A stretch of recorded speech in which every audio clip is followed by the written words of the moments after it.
Hi there everyone, welcome to my channel. So in this video guys, I will teach you on how to create a text file in command line. Before we start, I would like to say thank you so much to all my viewers, silent viewers, and supporters in my channel. Thank you for watching my videos. If you are new with my channel and then you like this video, please hit the like button. Don't forget to share and please support my channel guys if you are new by clicking the subscribe button. So let's begin. We are here in the command line. So in the command line, we can use copycon command to create a text file, no? So copy con, let's say test point bat at echo of cls echo double quotation. This is a text file created using a command line. After we have done, we will issue a command Control Z to save our work and then press enter key in our keyboard. So one file copied.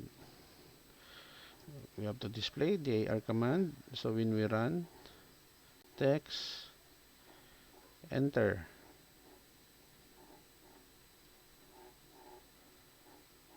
okay, there is a bug, cls. Okay, so we have to modify, you know. So edit text point bat, no editor. Okay, we will create another one. Copy con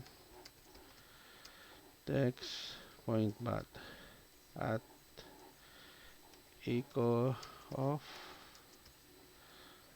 yes all cls echo creating a text file in command line. Control Z to save our work again, and then we run text. Okay, it execute our program creating text in the command line.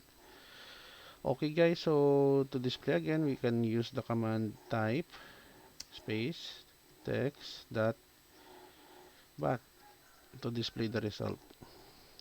Okay guys, so this is the end of my tutorial video on how to create a text file using command line.